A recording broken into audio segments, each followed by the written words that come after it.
Assalamualaikum. This is Advocate Nahar Afridi. Today's topic of discussion is going to be Contract Act. सादा लफ्ज़ों में कहें तो contract basically कहा जाता है मुआहदे को। अब कॉन्ट्रैक्ट के लिए हमें एक या एक से ज़्यादा पार्टीज़ चाहिए। कॉन्ट्रैक्ट प्रपोज़ करने वाले को प्रपोज़ी कहा जाता है और जिसको कॉन्ट्रैक्ट प्रपोज़ किया जाता है उसको एक्सेप्टर कहा जाता है। अब कॉन्ट्रैक्ट के कुछ एसेंशियल्स हैं, जैसे कॉन्ट्रैक्ट को सबसे पहले लीगल होना चाहिए। फिर कॉन्ट्रैक्ट्स की जो है ना फर्दर हमारे पास टाइप्स हैं, जैसे valid contract, void contract, voidable contract. दूसरी कॉन्ट्रैक्ट की ये एसेंशियल होती है कि जो बंदा कॉन्ट्रैक्ट कर रहा वो मेजर हो, 18 साल से ऊपर हो। तो ऐसे कॉन्ट्रैक्ट के हम डिफरेंट एंगल्स को पढ़ेंगे नीचे किताब से। सेक्शन वाइज हम अब अपना ये लेक्चर स्टार्ट करने वाले हैं। तो Sarshar please start the Law of Contract. The law of contract in Pakistan came under the Contract Act 1872. तो ये कह रहे हैं कि कॉन्ट्रैक्ट लॉ जो है, हम कॉन्ट्रैक्ट एक्ट कौन से ईयर में आया था? 1872. 1872 के नीचे रेगुलेट होती है मुआहदे जितने भी होते हैं। The whole contract laws in Pakistan came under this contract. तो The ये con- कह रहे हैं कि सारी कॉन्ट्रैक्ट लॉ जो है ना इस एक्ट के नीचे आती है। The Contract Act 1872 came on the first day of September 1872. It deals with all general principle of contract, section 1 to section 75, the other different contract from section 124 to 238. अब ये कह रहे हैं कि ये इन्फोर्स कब हुआ, और ये कह रहे हैं कि पाकिस्तान में जितने भी कॉन्ट्रैक्ट्स होते हैं या कॉन्ट्रैक्ट का जो भी उसूल है वो सारे इस कॉन्ट्रैक्ट एक्ट के नीचे हम डील करते हैं। Definition. The contract can be defined as according to Pollock. A contract is an agreement and promise enforceable at law. ये कह रहे हैं कि कॉन्ट्रैक्ट की डेफिनेशन ये है कि a contract is a promise enforceable by law. Contract वो वादा है जो कानून इन्फोर्स कर सकती है। It means a valid contract requires an agreement between the parties, a promise made by one party, and legal enforcement of that is contract. अब ये कह रहे हैं कि कॉन्ट्रैक्ट एक ऐसा एग्रीमेंट है जो एक वैलिड एग्रीमेंट है। एक बंदा प्रॉमिस करता है और दूसरा उसको एक्सेप्ट करता है, तो हमारे पास कॉन्ट्रैक्ट फॉर्म हो जाता है। Promise. In law of contract, the promise is take on in different meanings, not just a casual like I will do this thing and that, but sometimes that form a foundation of legal binding agreement. ये कह रहे हैं कि promise की contract act के नीचे बहुत सारी मीनिंग्स हैं, लेकिन इसका जो मेन मतलब है वो ये है कि मैं जो वादा कर रहा हूँ वो कानूनन इम्प्लीमेंट होगा। Definition of contract according to Selmond. According to Selmond, a contract can be defined as an agreement creating and defining obligation between the parties. अब ये कह रहे हैं कि सालमंड कहता है कि कॉन्ट्रैक्ट वो एग्रीमेंट है जो दोनों पार्टीज़ पे कुछ जिम्मेवारियाँ डालता है। This definition emphasizes the contract creating specific right and duties for each party involved. ये कह रहे हैं कि हर कॉन्ट्रैक्ट एक बंदे को ड्यूटीज़ देता है और दूसरे को क्या देता है, लाइबिलिटीज़ देता है। जैसे मिसाल के तौर पर मैं तुम्हें अपनी गाड़ी बेचूंगा, सही है, मेरी ड्यूटी ये है कि मैं अपनी गाड़ी तुम्हें बेचूं, तुम्हारी लाइबिलिटी ये है कि तुम मुझे उसके बदले कंसिडरेशन दो, पैसे दो। A contract without consideration is no contract. Section 2H of Contract Act 1872, an agreement enforceable by law, a contract. In simple terms, this section states that all agreements are contract. तो ये कह रहे हैं contract की most simplest definition ये है कि N agreement enforceable by law is a contract. So therefore all agreements are contracts if they are legal, if they are enforceable by law. Elements of contract. There are two elements of contract: agreement and enforceability by law. तो ये कह रहे हैं कि contract के दो elements हैं। सबसे पहले क्या है, agreement between two parties. Secondly that should be enforceable by law, legal होना चाहिए। Agreement. There must be a meeting of minds between two or more parties. This involves the offer made by one party and had corresponding acceptance by other. The agreement can also be defined as the mutual understanding between parties about the exchange of goods, services or promises. अब ये कह रहे हैं कि agreement से मुराद क्या है। ये कह रहे हैं कि एग्रीमेंट से मुराद है दो बंदों की मीटिंग ऑफ माइंड। दो बंदों की मीटिंग ऑफ माइंड मतलब दो बंदे आपस में म्यूचुअल अंडरस्टैंडिंग के थ्रू एक कंक्लूजन की तरफ आ रहे हैं। तो ये कह रहे हैं कि बीच में कंसिडरेशन की शक्ल में सेल हो सकती है, मनी हो सकता है, पैसा हो सकता है, कोई फिजिकल चीज़ हो सकती है या एक्सचेंज हो सकती है। ठीक है, तो बेसिकली दोबारा डेफिनेशन अपने आप को रिपीट कर रही है कि a contract is a promise enforceable by law और a contract is an agreement enforceable by law. ये जो कॉन्ट्रैक्ट एक्ट है ये बड़ा ज़रूरी है, ख़ास करके सिविल केसेस में इट्स एक्सट्रीमली इम्पॉर्टेंट। ड्राफ्टिंग को मद्देनज़र रखते हुए भी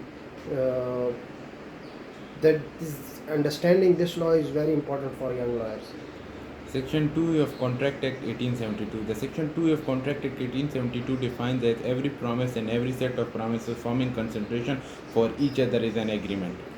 अब पिछले पॉइंट में मैं ये एक्सप्लेन करना भूल गया कि हर कॉन्ट्रैक्ट में एक प्रपोज़र होता है और दूसरा एक्सेप्टेंस होता है, एक्सेप्टर होता है। जैसे मिसाल के तौर पे मैं किसी प्यारी दोशीज़ा को बोलूँ कि मैं आपसे शादी करना चाहता हूँ, तो मेरी तरफ से प्रपोज़ल हो गया और उसकी तरफ से एक्सेप्टेंस हो गई, तो ये हमारे बीच में एक कॉन्ट्रैक्ट हो गया, कॉन्ट्रैक्ट ऑफ मैरिज।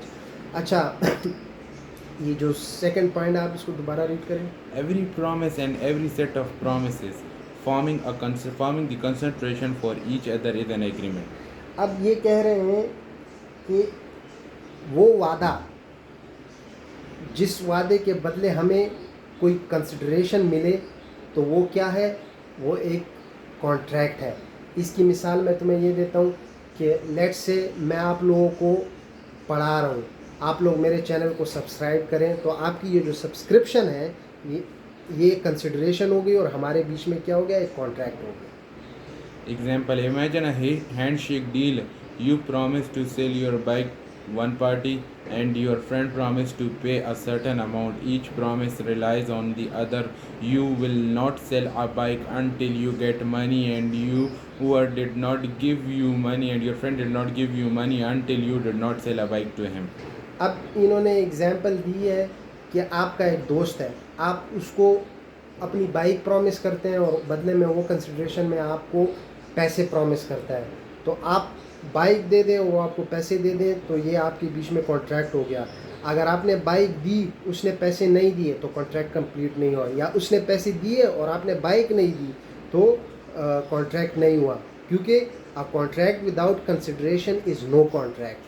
ये हर किताब के, हर कानून के कुछ घिसे पीटे जुमले होते हैं जो एग्जामिनर आपसे पेपर में चाहता है। तो ये जो मैं बार बार जिन लफ्ज़ों को या जिन स्टेटमेंट्स को या जिन फ्रेजेस को रिपीट कर रहा हूँ, इसको जहन में नोट करें और कॉपी पे भी नोट करें। Section 2 highlights that agreement requires mutual exchange of promises and not just a single promise. अब ये कह रहे हैं कि एग्रीमेंट जो है वो कई सारे प्रोमिसेस की बुनियाद पे होता है, ज़रूरी नहीं है कि सिर्फ एक की प्रॉमिस हो।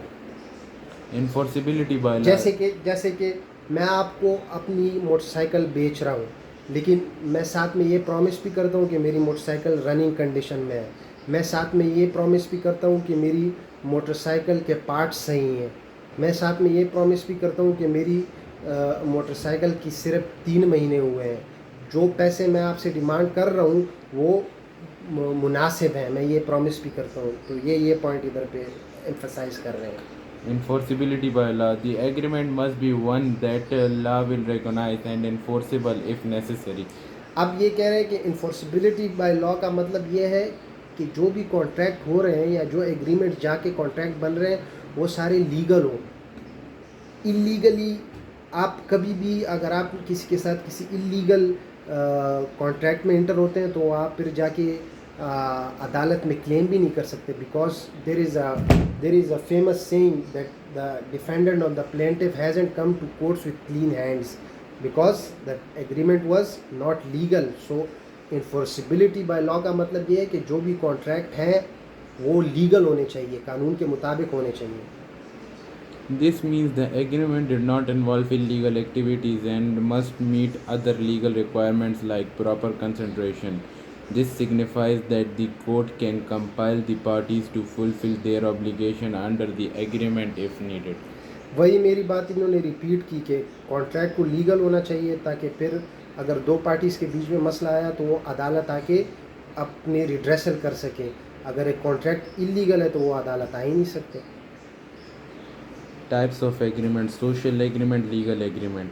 The agreement without any legal consent did not fulfill the essential of a valid contract is called social agreement. अब ये कह रहे हैं कि ये खैर अननेसेसरी है, आगे जाइए. Essentials of valid contract. अब ये इम्पॉर्टेंट टॉपिक है कि एक लीगल और वैलिड कॉन्ट्रैक्ट के एसेंशियल्स क्या होंगे. इस पे सवाल भी आता है.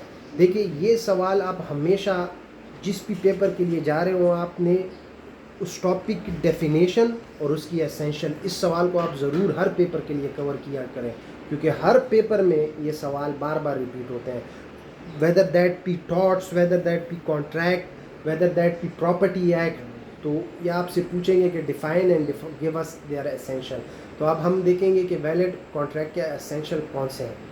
Following are the essentials that show the contract is valid. The valid contract is a contract which is legally valid. ये कह रहे हैं कि वैलिड कॉन्ट्रैक्ट वो कॉन्ट्रैक्ट है जो लीगली वैलिड हो, इनवैलिड ना हो. जैसे मिसाल के तौर पे मैं आप लोगों को एग्जांपल देता हूँ. कुछ कंट्रीज़ में कानून कहता है कि आप 18 साल की कम लड़की से शादी नहीं कर सकते. तो जिस बंदे ने 18 साल की कम लड़की से शादी की है वो कॉन्ट्रैक्ट क्या है, इनवैलिड है. वैलिड कॉन्ट्रैक्ट कौन सा होगा हमारे पास कि एक बंदा है खुद भी 18 का है और उसकी ज़ौजा भी 18 की और उनकी अपने आप में आपस में उनकी शादी हो चुकी है, तो ये वैलिड है. क्या मैं अपना पॉइंट थ्रू कर पा रहा हूँ? आगे. Number 1. Agreement. In valid contract, there must be an agreement, the exchange of goods between two parties. The contract can be between two or more parties. Example: you offer to sell your bicycle to your friend for 10,000. Offerer: your friend agrees to buy a bicycle from you. Acceptance. अब ये कह रहे हैं कि valid contract के लिए valid agreement होना ज़रूरी है. Agreement is basically the meeting of mind. तो इन्होंने नीचे एग्जांपल दिया है कि आप अपने किसी दोस्त को बाइक 10,000 में ऑफ़र करें और वो आपसे 10,000 में बाइक को एक्सेप्ट करें, तो ये एक वैलिड एग्रीमेंट हो गया. Number 2. Competency of parties.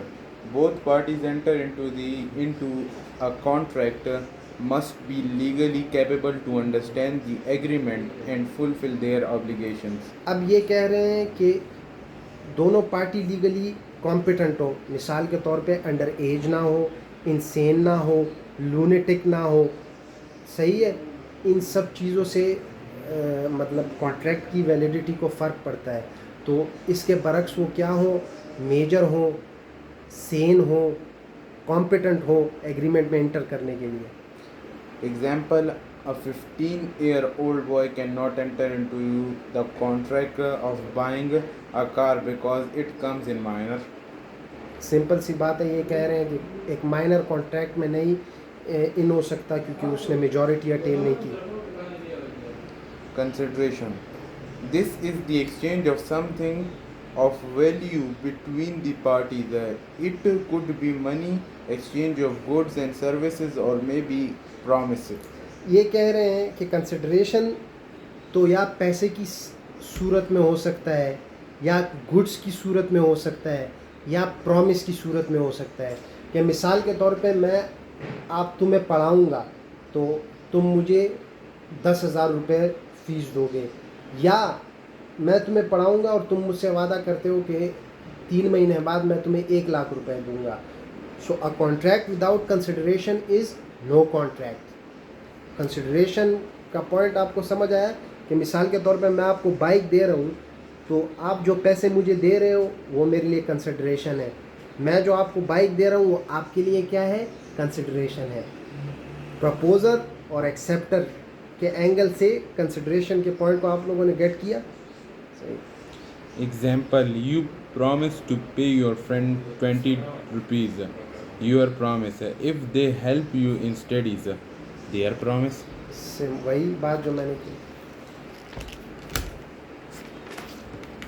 Lawful purpose. अब लॉफुल पर्पस कॉन्ट्रैक्ट हमेशा लॉफुल पर्पस के लिए होना चाहिए. इलीगल बेस पे कोई भी कॉन्ट्रैक्ट हो तो वो वैलिड कॉन्ट्रैक्ट नहीं होता. The objective of a contract must be legal and not violate any law. Example, an agreement to steal a car is not a valid contract because the proposer is illegal. Simple सी बात है. ये कह रहे हैं कि आप किसी बंदे के साथ एग्रीमेंट करें क्या आप मेरे लिए ये गाड़ी चुराएं मैं आपको पैसे देता हूँ, तो ऐसे कॉन्ट्रैक्ट जो है इलीगैलिटी पे बेस्ड है और ये they don't come into the zone of valid contracts. Free तो consent. हमेशा कॉन्ट्रैक्ट का पर्पस क्या होना चाहिए? लीगल होना चाहिए. Free consent.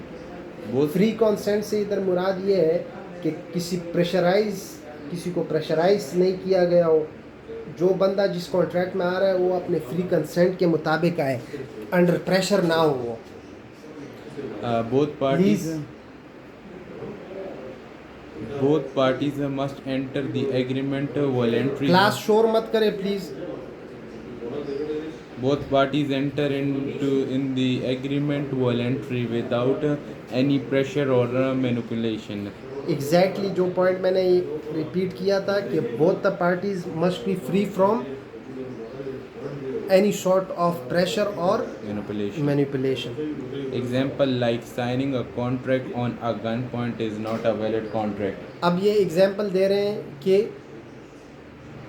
अगर किसी बंदे के सर पे आपने बंदूक तानी और उससे आपने एक्सेप्टेंस मांगी तो ये एक वैलिड कॉन्ट्रैक्ट के ज़ुमरे में नहीं आता. Say, capacity of control, capacity of contract.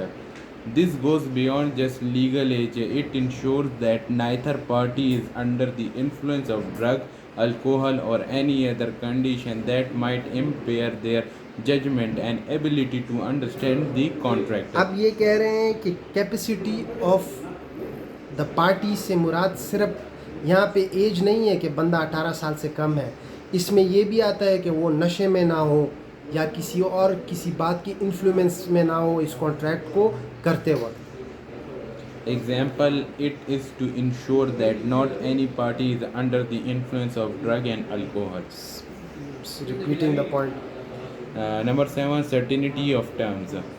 The term of contract should be clear and specific. Example, an agreement to sell a car without specifying the mark, variant, model or condition is too vague and uncertain. अब ये कह रहे हैं कि contract हमेशा specific होना चाहिए. Example इन्होंने दी है कि आप किसी कार को बेच रहे हैं तो उसका मॉडल, उसका वेरिएंट, सारी इंफॉर्मेशन उसकी देनी चाहिए, फिर उसके बाद ही जो है ना एक वैलिड कॉन्ट्रैक्ट बनेगा. Possibility of performance. The contract contract ऐसा होना चाहिए जो परफॉर्म हो सके, पॉसिबिलिटी ऑफ परफॉर्मेंस उसकी होनी चाहिए. ऐसा ना हो कि मतलब कॉन्ट्रैक्ट में आपने होते बोते लिखे हो और इम्पॉसिबल हो उसको परफॉर्म करना. The contract should not require something impossible to be done with current technology or resources. Example, a contract promising to fly to the moon with current technology is impossible to perform. तो इन्होंने किताब में बहुत खूबसूरत example दी कि आप किसी के साथ कॉन्ट्रैक्ट करें कि आप जो है ना उड़ के चांद पे पहुंच जाए करंट टेक्नोलॉजी के साथ, which is impossible. Legal formalities. While not always required, the law mandates that certain contracts must be in writing and registered with a government authority to be enforceable. Example, a contract for selling land above a certain value needed to be written and registered with the government. अब ये कह रहे हैं कि legal formality के मुताबिक contract होना चाहिए. अब ये कह रहे हैं कि कुछ ऐसी ज़मीनों का लेन देन के लिए जो हम कॉन्ट्रैक्ट लिखते हैं वो आपको रिटन फॉर्म में लिखने चाहिए और रजिस्टर होने चाहिए. Intention. There must be proper legal intention to create a legal contract.